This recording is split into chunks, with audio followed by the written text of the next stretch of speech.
Good job. We are already winning. Mhm. If you remember to hit the record, you get extra bonus points. Ah, okay. Okay, so I know we have one more person coming in, but yeah, let's just get going. Appreciate your time, all of you, certainly, because your participation in this and support and eventually your feedback, we really appreciate because we are continuing to refine this series. So we do need you. We do see this as a collaboration. You are our thought partners, and as we navigate these conversations and topics, we are never trying to, we would never say that we are the experts. We are definitely in the thick of midlife with you. So thank you, thank you, thank you for being here. Yeah. Okay, you can flip that slide too. Okay. Today, of course, we're talking about the power of midlife energy. Last month, we talked about the power of midlife stories. And then the next one is about a little over a month away. We're going to be talking about the power of midlife values, and we're going to connect that with purpose. And then the last one is the power of midlife relationships, where we kind of put it all together. So we hope you stick with us until the end. Okay, before we dive in, we're gonna get a little warm up so everyone knows how to use the chat. In the chat, or if you want to write it on paper and hold it silently, that's fine too. How do you respond in life when things don't go your way? How do you typically respond when things don't go your way? We're all too old for temper tantrums, so we have alternate behaviors. What is one of yours? This is where you do get participation points. Yes. Or if We're anyone trying to can figure just out speak how out to. loud. You can just speak out loud. That works. Yeah. Yeah. Go for it. Well, I'll go first. I love to talk. So I fight for what I need and want. Uh-huh. It's my word is fight. All right. Okay. Awesome. Awesome. Awesome. Sydney Frank. We get mad at each other. We take it out on each other. Love the All right. honesty. No, we do. There's three for fight. I have a tendency to get a little grumpy, Silent. silent grumpiness. Silent. Yeah. What's happening when you're silent? If you want to expand on that. I'll sit there and think, I'm too old to be dealing with this. Why am I putting up with whatever? Yeah. And then I start feeling helpless, and then that's I think what makes me feel frustrated. And then at some point, I hit a break. I hit a wall, and then I realized, wait a second, like I'm the one in control of my life. I can make my decisions, and then I have to set boundaries and readjust, and then realize that over and over again that it's my responsibility to set those boundaries. I can't allow circumstances or other people to dictate how my life is run. So Yeah. Wow. Nice. Thanks, Frank. Thanks Sound like a for coach. opening. Yeah, oh, is there another guy on here? That's good. Yeah. I was gonna I say don't thanks see for your opening video. the vulnerability, Frank. Same thing. My quiet frustration and grumpiness and attitude until I can work through it. So yeah, I'm sorry I'm not on video. I just can't get to work, so I'm not going to try at this point. But yeah, I think I share the same sort of challenges with that. Thanks. Yeah. That's very honest. Thank you. Excuse me all. So I'm so sorry. Back to like an admin thing. Marcy can't get in because we nuked her. So can we invite her in if I give you her email address? Um, yes, I will try. Yeah. Okay. Are you going to send that by email? Yeah, let me just tell Okay. it to you. Oh no, Marcella Donovan? Yeah. She just registered. Oh, So she should okay. be able to be like just a minute, couple of minutes, 5 minutes ago. So hopefully that link will work. Let's see. Sorry, guys. Okay. Sorry. It's Marcy, MARCY THYD at gmail.com. I think you could just go in and invite her. I'm going to. Yeah. Okay. Yeah. Okay. Hopefully Sorry, that'll she's texting me on the side. I'm kind of along the lines, I think it was Sydney who said get silent. I think if things don't go my way, I think it depends on the situation, but I do err towards just silence because I want to go and think and process and then come back with something that I feel like is balanced and appropriate. I'm not big on the lash out. I think fight is usually like my last thing. But Oh, well, so I'm not that way either. I think it's because I've been on the phone all day fighting for services for my son who has autism. So yeah. that's when things don't go your way. You can't just get quiet and sit. Mm, Otherwise, no one's going to come talk to me. I need to fight for what I can get for him to make his life better. yeah, absolutely. So And if I, honestly, when it comes to kids, all bets are off and gloves yeah, I come on mean, I'm a and there are no bear. rules.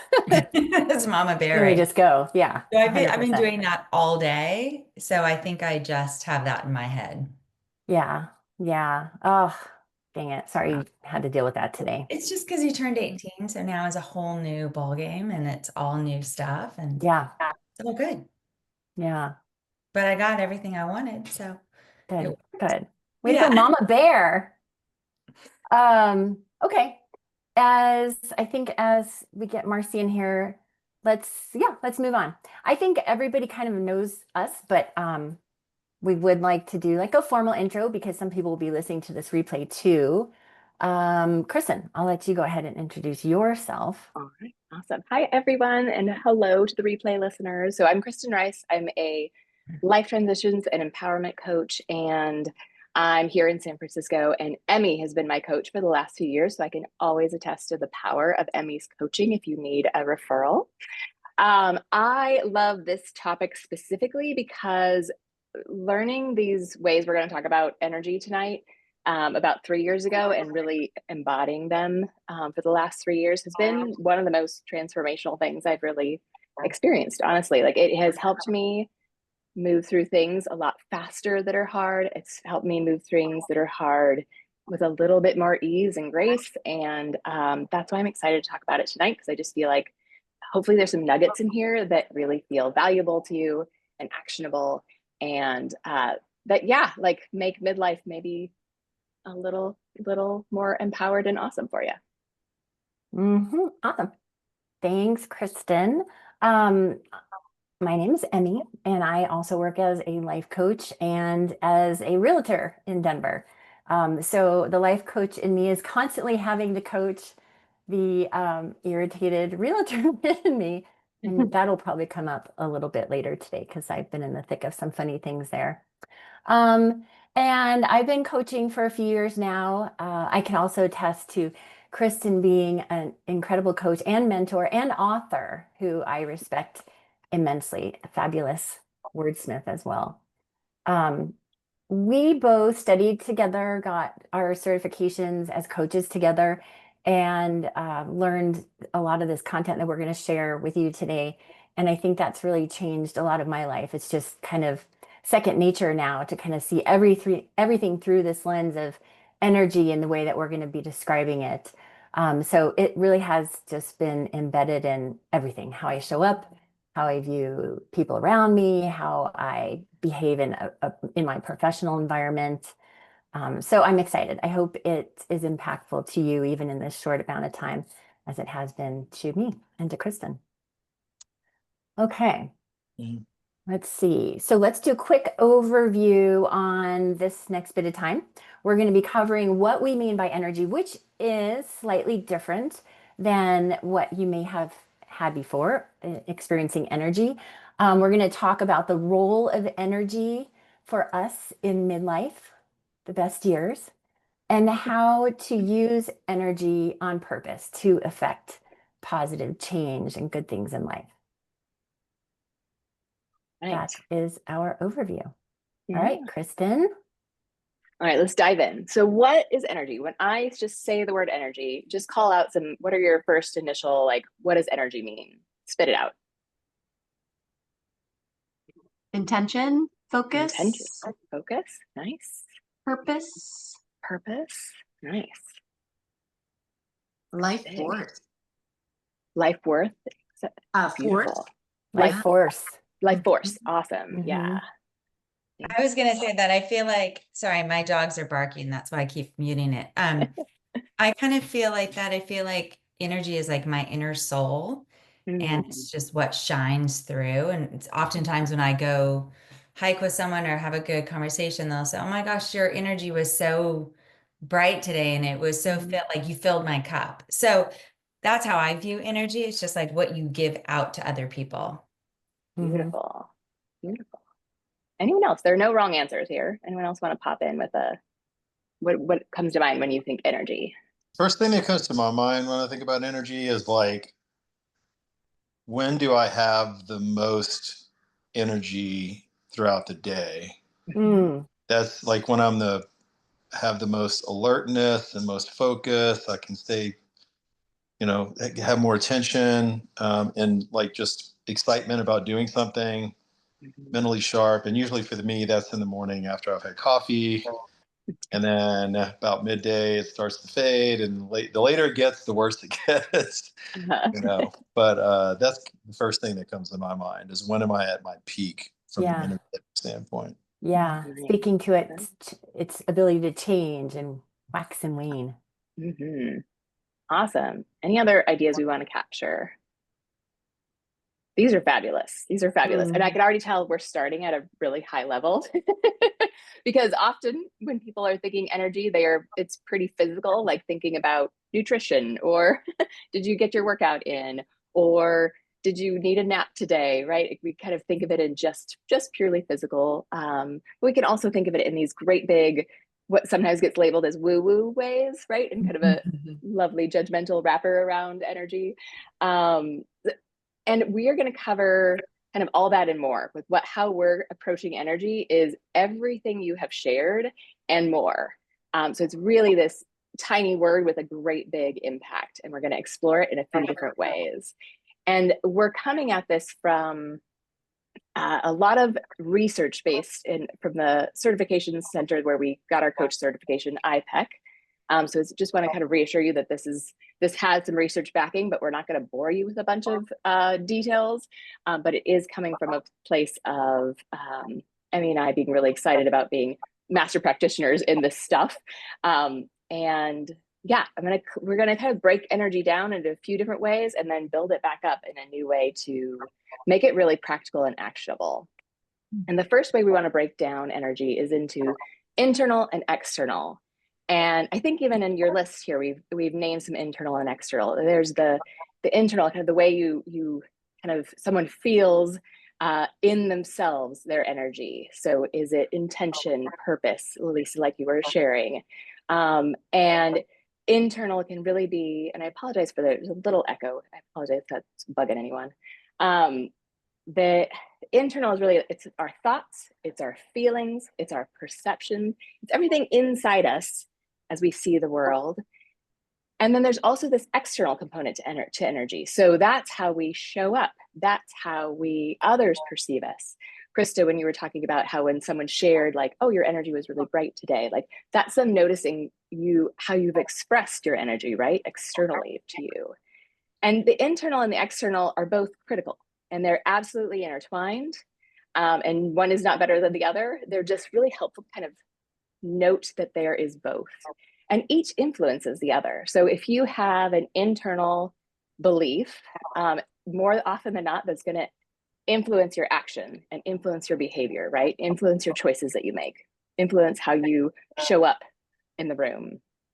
And if you ever had an experience of like learning something new or kind of acting as if, like acting more confident than you feel, and that can make you actually feel more confident, you can see how the external can actually influence our internal experience of energy too. So they're totally intertwined. They have a lovely, beautiful relationship, and it can just be helpful to kind of see both elements there. And another way I want to kind of break it down really fast is into anabolic and catabolic energy. What do we mean by that? So anabolic is constructive energy. This is the energy that is life enhancing. This is creative energy. This is something that builds, whereas catabolic energy breaks down. It's destructive. So if anabolic is constructive, catabolic is destructive. if anabolic is kind of life enriching, gives you energy, adds to your life force, catabolic drains from that and is really this kind of weighing you down energy. And all of this, like all of our energy, internal, external, anabolic, catabolic, it all is very much a response of the result of the experiences we've had in life, right? So everything we've loved and lived in life, everything we've hated and experienced and gone through, it's all becomes part of the way we see the world, the way we perceive the world, and that becomes part of our energy. That it becomes how we live out and express those beliefs and such. That's a quick kind of look into just like a foundation of how we're going to lay for energy. We're going to go much deeper pretty soon, but here's just a little foundation. I'm curious if anyone has any questions about that or just responses to it. I will say I've never heard the word catabolic, which I'm happy to learn something new every day. And that's amazing. I love that about you. So thank you for that. A new learning. Does the anabolic and catabolic ebb and flow throughout the day? Oh, bless you for asking that question. Yes, absolutely. We experience both, and both are part of the human experience. So you could feel both in the same like half hour, right? Depending on what's happening. It definitely ebbs and flows. And one of the real big intentions behind this workshop in particular is to understand the power that we do have to influence both so that we can choose which energy we would like to live in more of or how, and do it more on purpose. So it ebbs and flows. And if you feel like you can live it on purpose, choose on purpose, which one you want more of, say in a particular moment, then you have like so much more empowered possibility, right? So you don't have to stay just in catabolic if you're in the midst of something really hard. And you can leverage catabolic. We'll talk more about this. You can leverage it on purpose for when it is actually going to serve your purposes. The same with anabolic. Thank you for that question. What other questions or responses? So I was thinking about catabolic and, the tendency to drive and get angry. It was the first example that came to mind. Yeah. And, Yeah. I feel like there's such a mindfulness that needs to be in place to, think differently, right? It's like making a choice. Am I going to fall on old habits and yell at the person in front of me? Or in my mind, am I going to maybe be a little more productive with the catabolic and decide, hey, maybe they're going through a rough day. Maybe I don't have to scream at how slow they're going or mentally scream, even if it's not outwardly. So, I think there's some important things there that come into, what choice you're making in the way that you're using your energy.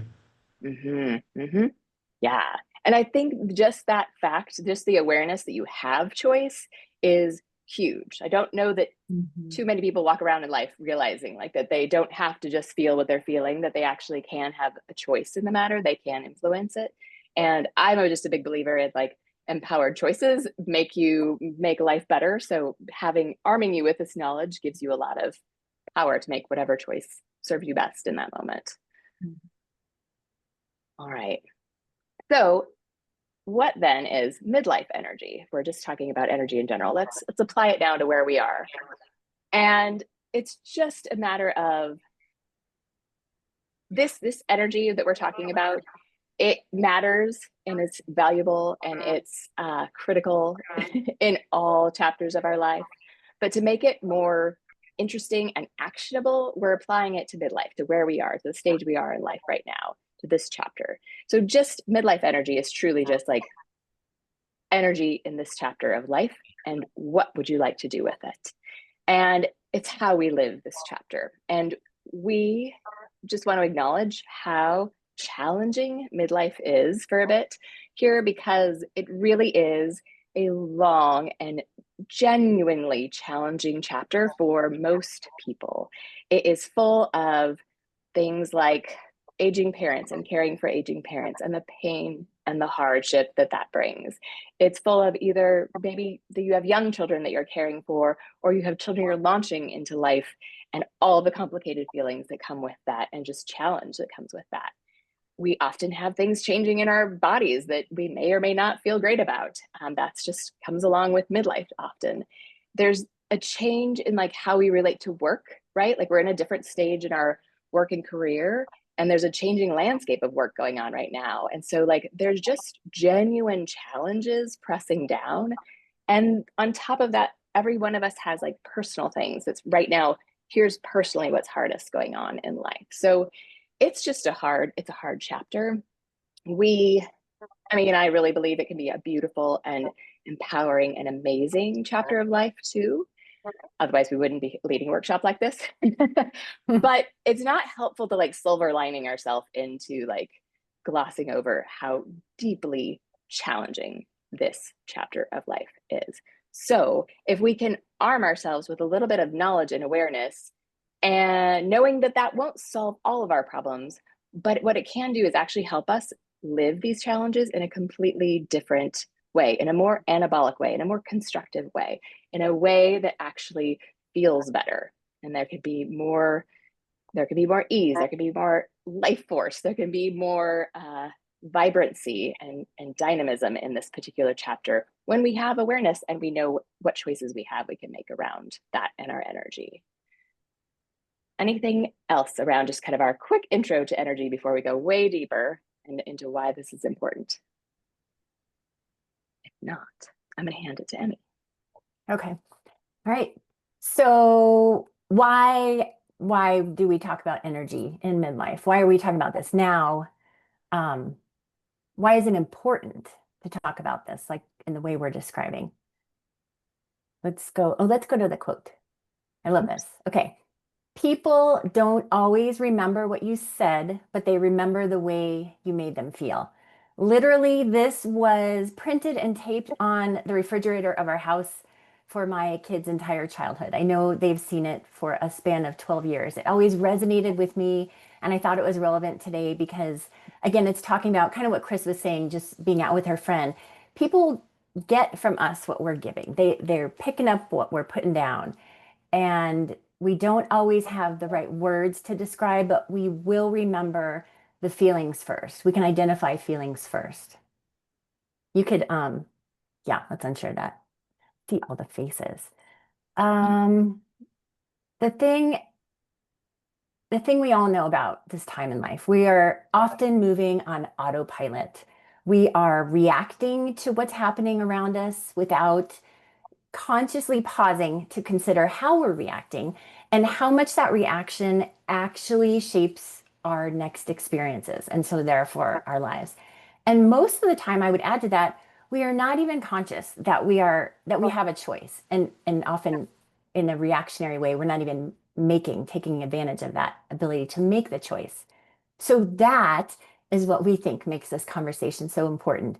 When you become aware of your energy, like we're saying today, especially the energy we experience when we show up, the way we show up under stress, it's like somebody's handing you the remote control for your own life. And now you start to notice things like when I get really anxious, I do this. When I get anxious, I lash out, or I shrink, or I get super defensive, or I start people pleasing, or I shut down, or you just power through. A number of things we can all call like all these little experiences of just the reaction. But once you get to that place where you're aware, you have that awareness, then you can make the shift. That's what I think is so awesome about this. Okay, let's do group participation time. Just one little moment of reflection. And we might have already conjured up some things, but think about the energy that you've been carrying around lately. Think about the energy you're floating around with today or yesterday, now. So think that in your head. And then imagine if that energy were a color, what would it be? What would the color be? You could put that in the chat too. Just think quickly, just a feeling vibey thing. What would the color of your energy be? Do, do, do, do, do, do, do. And then once you think about a color, blue, The boys are blue, Boys. Oh, yellowy orange. That is a Kristen color. And then if you think about the color you have in your mind, is there one word that also now comes to mind associated with that, or short description? The words that attach to the color. The rainbow, light yellow. The feelings come first. And then sometimes we could put those words to it. Anyone got a word for theirs besides the color? Newness. Newness. I feel love that. scattered. Oh, am I supposed to be in that chat? Scattered. No, you do that. I love it. Yeah. No, Okay, you don't have the chat. scattered. That's why I put the Yeah. rainbow. I'm all the colors right now. Oh, nice. So I love it. I didn't pick a color. I'm like all of them. Yeah, I love it. Waiting, good and less good, low, easy. All right, I love it. We don't often get to think like this and take this time, so good on you all. That's just, a little creative way to tap in to how we're feeling, because the feelings come first before we have full understanding. And another way you could relate to this is, the energy you bring often shows up in physical ways for you, like the pace of your walk, your body language, your posture, and certainly your choices. The energy we're talking about today, again, isn't exactly that invisible force flowing through your body. It's also considered, we like to think about it as the lens through which you see your life. And as we all know in midlife, as Kristen pointed out too, it could start to feel a little heavy because now we've accumulated a shit ton of experiences, maybe loss, divorce, changing careers, certainly regrets, and certainly the weight of expectations even, right? And the weight of all this can affect your energy, and in doing so, affect your mindset, your relationships, and even your health. I think we've covered that a bunch, but it's not all doom and gloom, obviously. There is, and this is the good part. You can, as we know, shift your energy. You could choose a different response and a different story. You can move from reactivity to intention, and from that default mode to design or creative mode. And that's what we're doing today. We're going to talk about noticing these patterns in our behavior, exercising our agency. And that's sometimes a new phrase for people, but it's so important, exercising our agency, and then starting to respond to life from a place that feels better, more clearer, more aligned, and certainly not perfect, but certainly on purpose. Go ahead, Kristen. Thank you, Emmy. Yeah. Okay, love that. Any questions or responses for Emmy before we move into even more ways to think about your energy? All right. So now I'm going to switch to, okay, cool. How do I get to use this on purpose? And we're going to do this in another new way. So Elisa, if you liked catabolic, I think you'll like where we're going here, because there's going to be a lot of new ways of looking at energy. And Awesome. it's quite possible this is very unfamiliar how we're going to describe it, because it is central to our coach certification program at IPEC. And so it's their research and their IP. So it's not like widely embedded in the universe. So it's not necessarily something you would have heard of before. But hopefully that makes it interesting, and some maybe like spark a new idea, something to try on. And we're not asking you to believe all of this or buy into all of it or any of it. It's really just like, here's some ideas, see what sparks, see what resonates, see what you might want to try on, and see how it sits with you. It's a whole new way of thinking. So I'm going to introduce you to the 7 levels of energy, and we're going to go through each one and get a chance to apply it to yourself, so it makes it interesting and relevant, hopefully. And before I do that, I just want to level set just a tiny bit. So in the 7 levels of energy, it's helpful to think about how energy can feel good or bad, like it can feel draining and it can feel great, that sort of thing. But the way that we actually want to conceptualize it, there isn't anything good or bad about any level of energy. They are all have their value. And it can be really helpful to understand what their value is to be able to use it on purpose. So even though some of the energy levels I'll describe to you might sound like a terrible place to hang out in, they all have a value, and we'll talk through that a little bit so you have a chance to see, oh, maybe now that I have this awareness, I might choose that level on purpose for various reasons. All right, and this is quantifiable and measurable. So there's an assessment you can take. Emmy will tell you a little bit about it in a bit, called the ELI, the Energy Leadership Index Assessment. And it measures your response to questions. And that helps really reveal like what level of energy you hang out in most. And that can be really useful because we all have a tendency to hang out in one or more a lot of the time, most of our time, in our normal time. And we all have a tendency when stressed to hang out probably somewhere else in a different level of energy. And just having that awareness can be really illuminating. I know for myself, it's been really illuminating to understand, yeah, where do I hang out normally? And therefore what I like to do on purpose as a result. So I'm going to introduce each level and make sure you get a chance to really feel comfortable, at least briefly, with each one. So we're going to move through pretty fast. Level one. Level one is the lowest level of energy. This is really a feeling of being a victim, a feeling of hopelessness and helplessness. There can be a real sense of being immobile or stuck.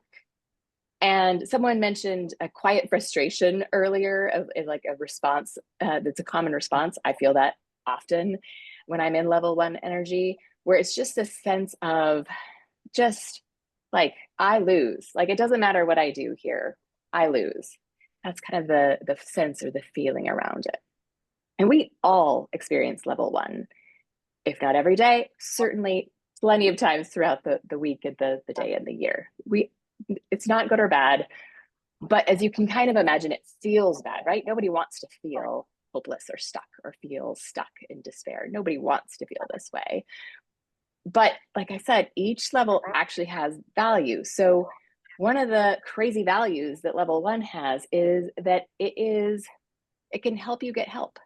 If you can kind of acknowledge, it can sometimes be helpful to feel sorry for yourself, right? So for me, level one shows up all the time when my kid gets sick and suddenly I have to completely upend all my plans. And Lord help you if that's taken some like of my precious introvert time to myself away. I just suddenly feel like such a victim to what is happening. And I just go to this place of like, just quiet despair. And if I can be honest about that, and if I can be even just give myself permission to actually feel sorry for myself, I can move through it a lot faster. And I can also get help. It also helps me acknowledge my helplessness. And maybe that is how the first step to asking for help, or it's maybe helps my partner see that I'm struggling and he will start helping.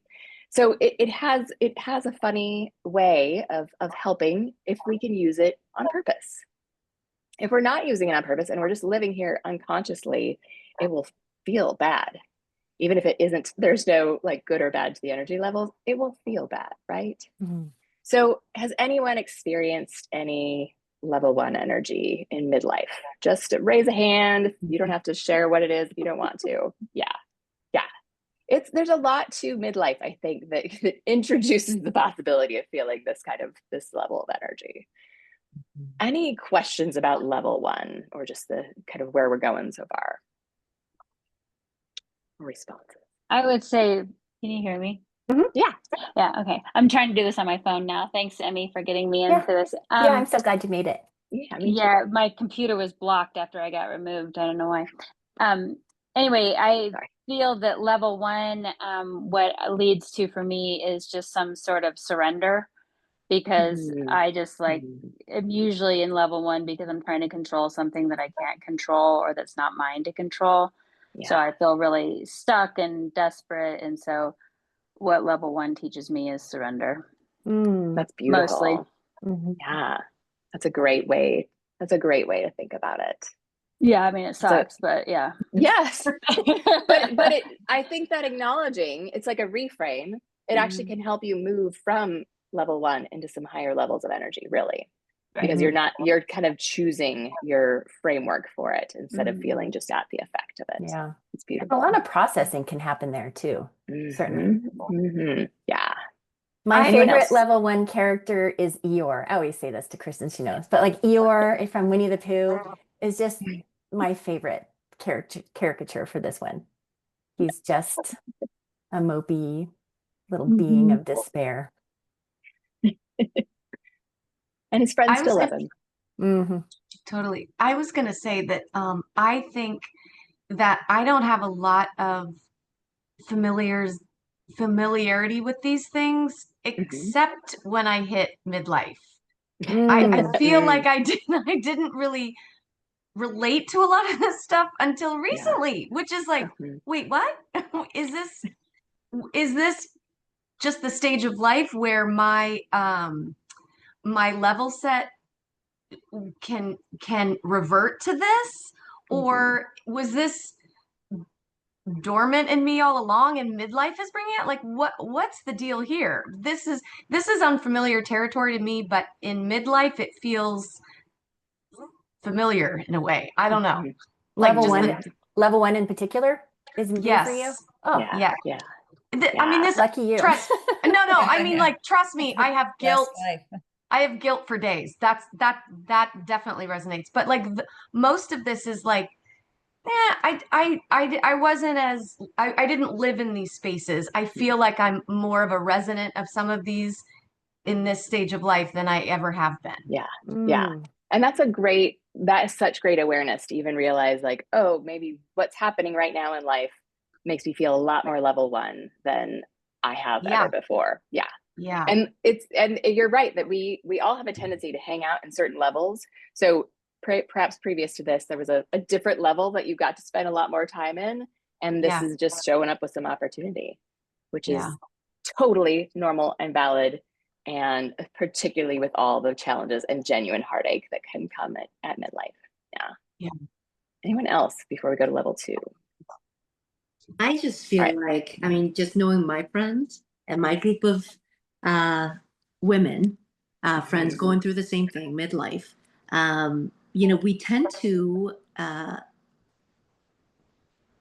be kind of control freaks, right? Having children, especially, I think it was one of my first lessons of like, I have no control, as much as I try. And, as the kids are getting older and I'm getting older, just life circumstances, I feel like, and I love that, Marcy, that you said, just release and just surrender. Right? I love that. And that's a really tough lesson, especially if you've been so highly functioning and getting things done, and you have all these, and then boom, it's just like it just comes at you, and it seems like it comes at you like definitely in waves, but sometimes a tidal wave, everything at once. The things that you cannot control, and it's just like, whoa, that sense of hopelessness, and it is like it puts you in despair, saying like, what can I do? And especially if you're not used to asking for help, you've been the one to provide the help, and it's like, wow, what now? That's valuable insight. Absolutely. Thank you for sharing that. That's awesome. Yeah, for sure. Right. I'm going to move to level 2, so we make sure we get to cover all of these. So we don't feel stuck at level 1, because level 1 doesn't feel good to hang out in for too long. Level 2 is a step higher from level 1, and it's still a catabolic level. So it's still that draining, destructive energy. And it is the energy of like anger. It's where anger likes to live, and there is blaming and resentment and revenge and conflict. And you might be able to tell, even just from the way that I'm talking, that level 2 actually has a little bit more energy than level 1. If you feel stuck and apathetic, you know how slothy and painful that feels. But anger can actually be kind of an accelerant, right? Like it can actually give you a little bit more energy. So this is a higher level of energy, level 2. And it still catabolic. It's still draining and destructive. If you just stayed at level 2 in conflict all the time, you can imagine what that would do to your relationships, right? And it has this real sense of you lose. So if in level 1 I lost, this is like you lose. I'm going to make sure I win, you lose. So lots of conflict in this. Anyone experience any level 2 energy today? Yeah. Yeah. If you left your house, you probably did, right? It's out there. It's a lot of the world lives in level 1 and level 2, honestly. And so it's very common to experience it. Anyone want to share how this resonates for you right now?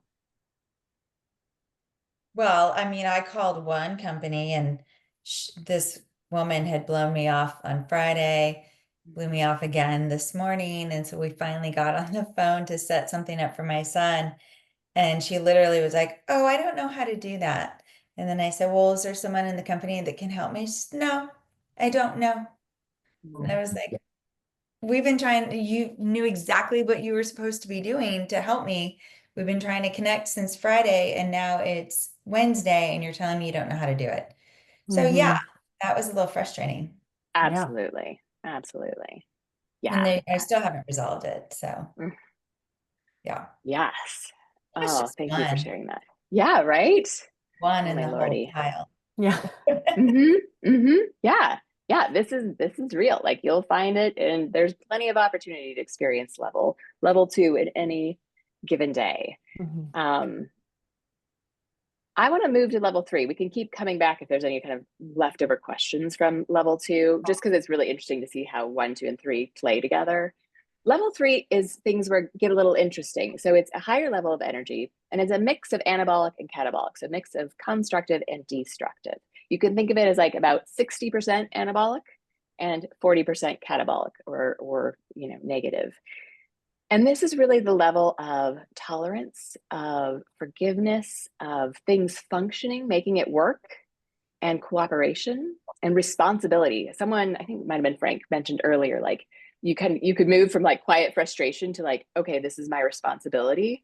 It sounds like in kind of your journey of when something doesn't go your way. And that's moving from like level 1 to level 3 energy, which we move throughout our day. And this is the energy of I win, and hopefully you do too. Like, let's just hopefully. It's a real space of tolerance and function. So when you mentioned like surrendering earlier, in some ways that takes that level 1 stuck energy and gives it a reframe so that you can actually begin to function. And that might actually kick you up into level 3 energy. Level 3 being like more of being able to function in the space of surrender, honestly, so that you're able to keep getting what you need to get done. And when I took the ELI, the Energy Leadership Index assessment that I was mentioning earlier, when I took it 3 years ago in our coaching program, I was really jealous because everybody else around me had like much higher scores. Like they were living in these much higher levels of energy that I'll talk to you in just a minute. But I was all level 3. I was just living 3. And I was like, well, dang, I didn't know that. I didn't really think that about myself.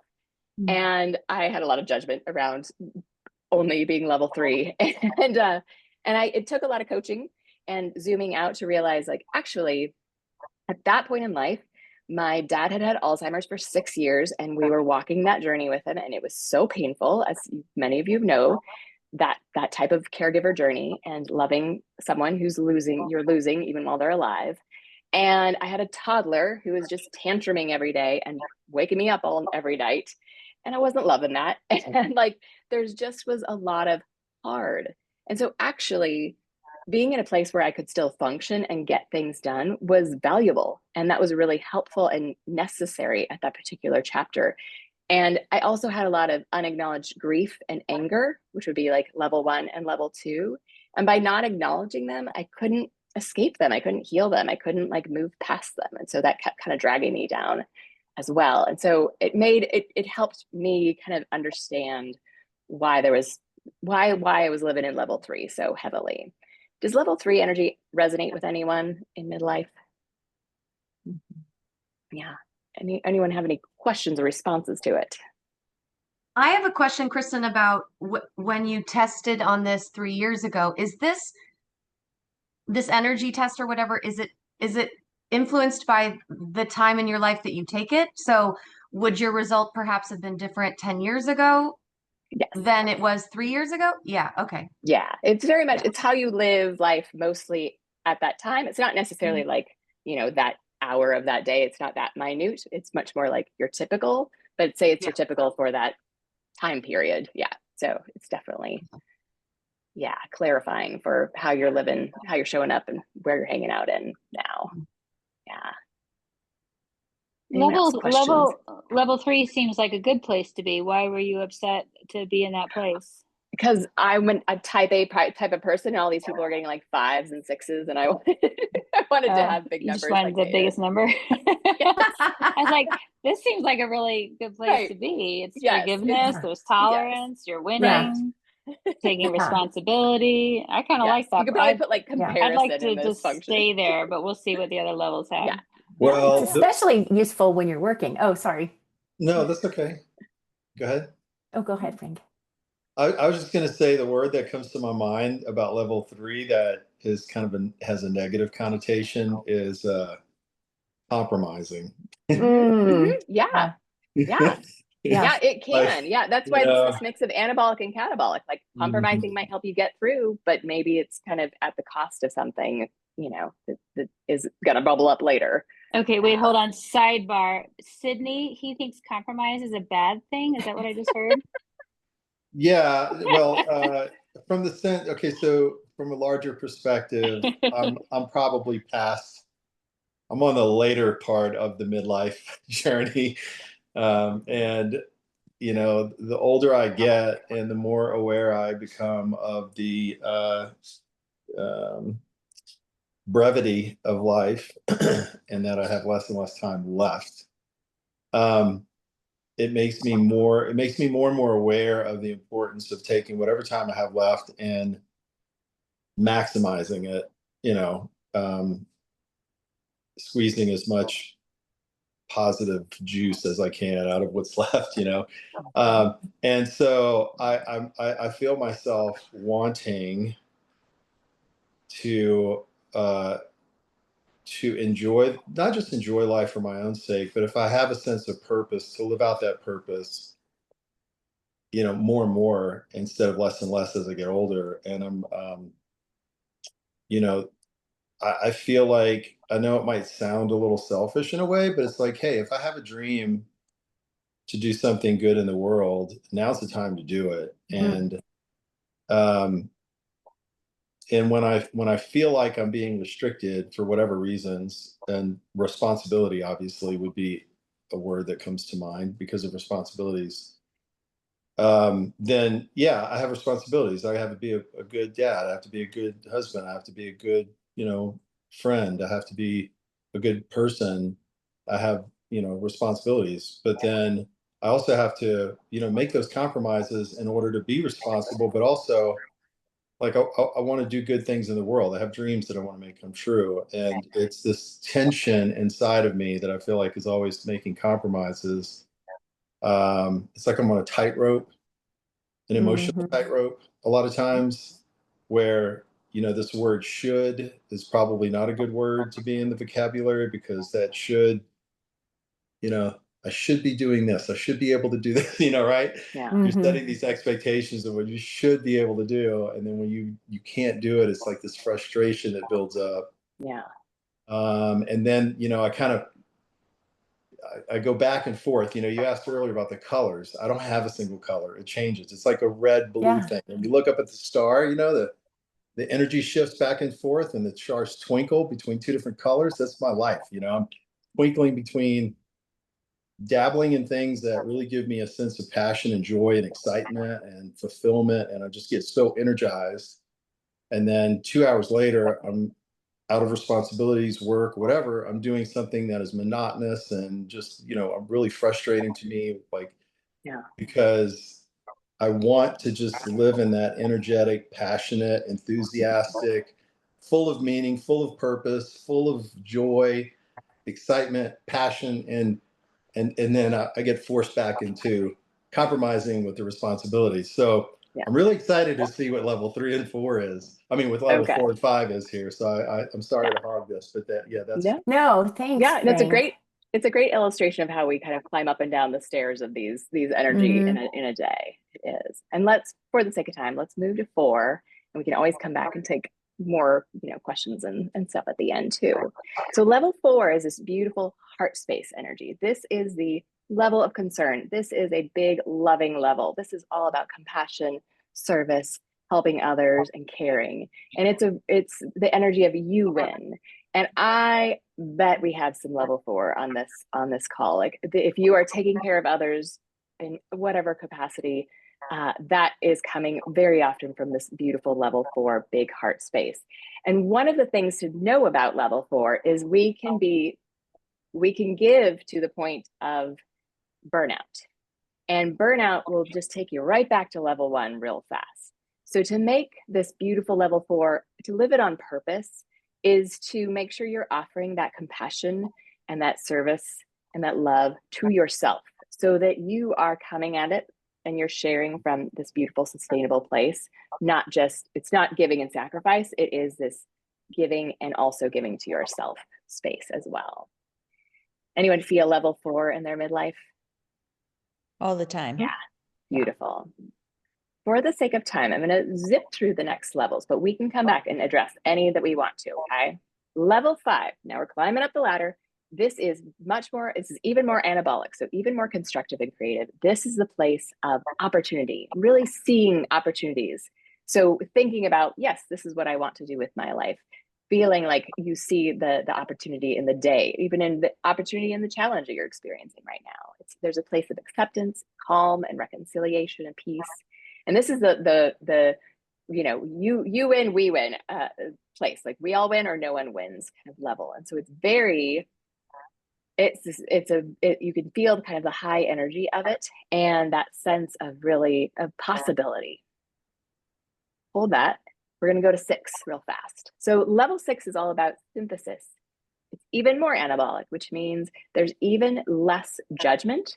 The higher the levels, the less judgment there is. So this is the level of feeling connected with others, with the world, with the universe, with your source, whatever that might mean to you. It's a deep sense of connectedness and joy and wisdom, where you're able to access intuition and focus on the whole picture. And it's this real energy of we always win. Anyone felt any level 6 energy lately? Just a hand, just so we don't. Yeah, good. Beautiful. Let's close out with level 7 and we can come back and answer any questions before we move on. Level 7 is truly transcendent, is the highest level of energy. This is pure anabolic. There's a complete lack of judgment at this level, which is why I struggle with it. And it is really the level of passion and creation and genius and bliss, and a real sense that like winning and losing are just an illusion. We're all, this is it. Who cares, right? And for me, I feel level 7 energy when I'm like out in my redwoods or I'm near a body of water, and I just I love everybody. I love everything. It's all good. No matter what happens, I'm going to be good. Like it's that feeling of just acceptance and peace and amazingness.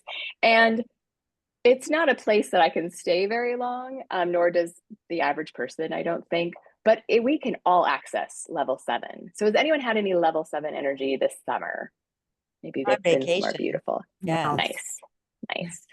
I love that. Yeah, there's something about like getting out of our space that invites it even more clearly. So I've just laid a lot of information that's probably really new. I forgot to tell you, we're going to give you a cheat sheet. So you're going to get that so that you can like go back to all these little notes. But before we do that, it's really, and Emmy's going to go over like how to use these on purpose even more in midlife. Any questions or responses before we move further? Because I know that's a lot of new information. I just feel like this level 7 is really like the height of enlightenment. And I wonder if, midlife, I definitely think that you can experience a lot of these things in this level. But I'm wondering if midlife sits in this highest level. Or if they can coexist, you mean? Right. Yeah. Yeah. That's a great question. It's a great question. We all And experience I'm curious all the to levels. know. Yeah. I'm curious to know, when you and Emmy took this back 3 years ago or whatever, like how many people scored level 7? That would be my big question. Yeah. I don't think anyone like solidly was hanging out most of the time in level 7. Unless they were answering falsely. Sure. But it's just we cheating all, moments. Yes, we all experience level 7 and can experience level 7, which is it's just helpful to know that this is not just for the gurus, right? This is like everyone can access this. It wouldn't even be that productive to be in level 7 all the time. I don't know how you could effectively get your job done if you didn't have the ability to make rash judgments and delegate even. So it's not meant to, they're not meant to be like, I need to aspire to living 50% of my time in level 7. It's really just a framework and a tool, really. Yeah. Mr. Eckhart. Yeah, if your job is to be the Dalai Lama. Yeah. Could be useful. Yeah. Sure. All right, we all understand this energy, and I'm glad that everybody's like getting into it, and I love that everybody's internalizing it and you see it for yourself. So now what do we do with that? Gosh, and as I was listening to Frank talk and you, each of you talk, like the coach in me wants to ask those next level questions. Like, so where do you think that comes from, or how do you think that's serving you? So I invite you to coach yourself through it. When you have the ability to notice these things, notice different energy levels for yourself, turn yourself into that 3-year-old toddler that goes, why? And then ask why, and then ask why again, and go deep, deep, deep. It is so simple, but so revealing. I think I have another quote. You must learn a new way to think before you can master a new way to be. So we are introducing new thoughts for all of us to play with so that we can adopt it, take on these new tools, evolve, and become. Hopefully, so there were some new ways to look at energy. Certainly, we know a lot of the victim mentality and some of these other things. And just like, since we're all midlifers, we all can relate to, because knowledge is power and Schoolhouse Rock. So you now have this knowledge, and you can be armed with the power of these tools, but what you choose to do with it, how you engage with it, is really now how you start to create change. And what we keep going back to time and time again, and I have some other fellow yogis on here, so I think you're going to totally get this, this next piece. It's just really about starting to become an observer, starting to see your life. Even just the fact that we can name energy levels makes it a separate piece from us. And when we can separate something from us and look at it, turn it around upside down and see all the facets of it, it's not intrinsically us, but we can play with this in real time, being the observer of our energy, and then catching yourself in the moment instead of waiting to replay it later, right? Does that make sense? Like, maybe, I think John said this earlier, maybe you're stuck in traffic and you go through this mega thought spiral. You're like, this always happens to me. Who are these jerks? I'm going to be late. How come nobody in Denver knows how to drive anymore? That's clearly your energy showing up. And the moment you can recognize and interrupt in the moment, that's the moment where you get a conscious choice. That's where agency comes in. And I love that we're now using this term of exercising agency in a different way. These are our choices. Agency is your ability to choose a response instead of reacting automatically. And that choice can shift everything. We like to say to pause, observe, and then choose. And this, I know I depart here, but this is what I love about our yoga practice. I think this is it in a nutshell. It is unique because we are physically experiencing and practicing pause, observe, choose. And we can all do this throughout life. It's exactly what it sounds like. Pause. How do you do this?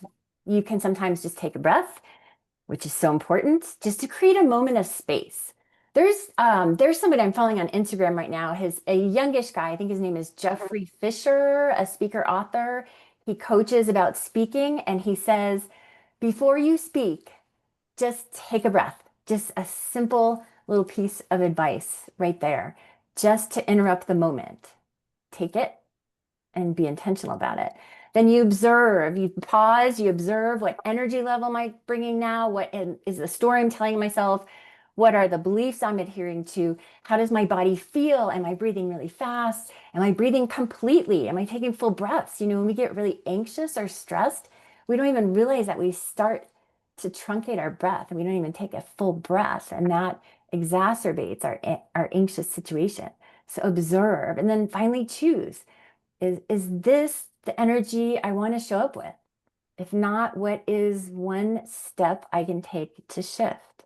Choose, choose. You have conscious choice. Make choice after choice after choice.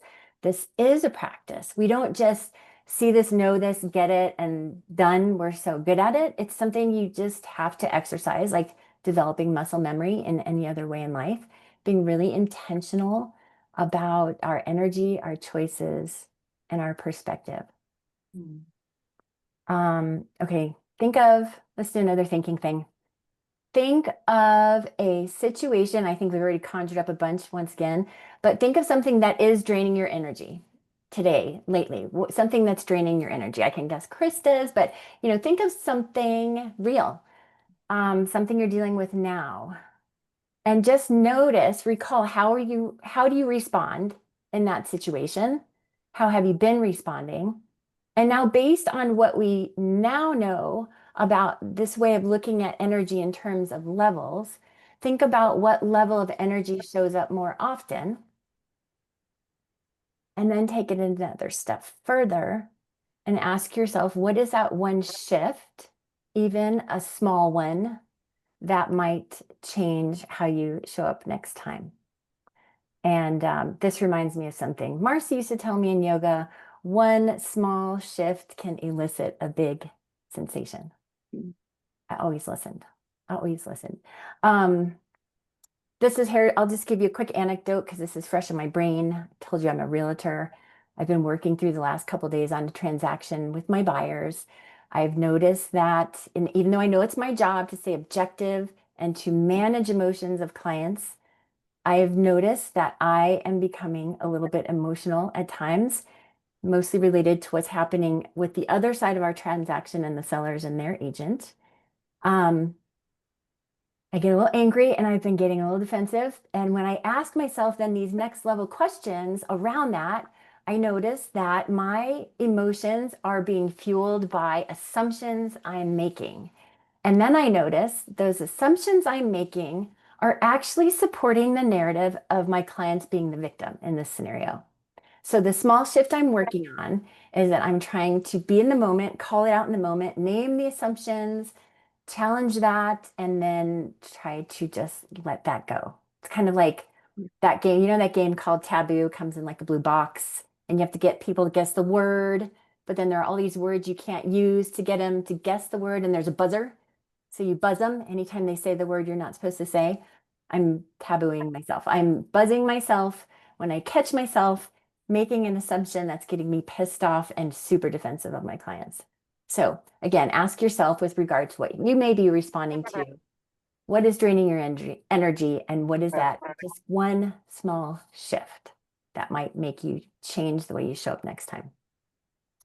You can't go from level 1 to 7 automatically unless you have maybe some chemical assistance. I don't know, but sometimes just like moving up one level is all you need. All you need. That's that one small shift. So anyway, I know I don't want to keep you all later, but let's see. Yeah, let's just chat. What's next? So tomorrow we are going to send you not a solicitous email, but just a follow-up email. So please open it. We're going to send you that cheat sheet on the seven levels of energy. Hopefully that you can use in life. And again, we are so appreciative you're here. Please give us feedback, what works, what doesn't work, because we are really enthusiastic about kind of refining this series and moving forward. And then please sign up for the next one. I feel like this next one has Frank's name written all over it because we're talking about midlife values and purpose. So that one is in a little over a month from now, and we'll have a link to register for that. Please invite a friend, somebody who you think would be helpful, and that would also be helpful for us with feedback. And then lastly, if you ever are interested in doing this on a personal level, taking it deeper, doing one of the Energy Leadership Index assessments, they're super fun. And we will send you information to do that with one of us as well. You can find us, you know where to find us, but here it is officially. You can find us here. Thank you. I'm sorry we went a little bit over, but thank you. Thanks for playing with us and engaging with us. And yeah, I mean, so deeply appreciate you. Yeah, you guys have been an awesome group. Thank you. Yeah, thanks, you guys. That was great. Thank you. Appreciate it. Awesome Thank as you, thank you. always. Thanks. Well, thanks for hanging in there with us. Appreciate it. Yeah, Thank good you. to see you all. Good to see you all.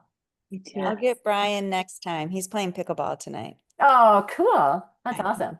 Oh, he That's played, awesome. this is his 4th time this week. It's ridiculous. That's Becoming a an midlife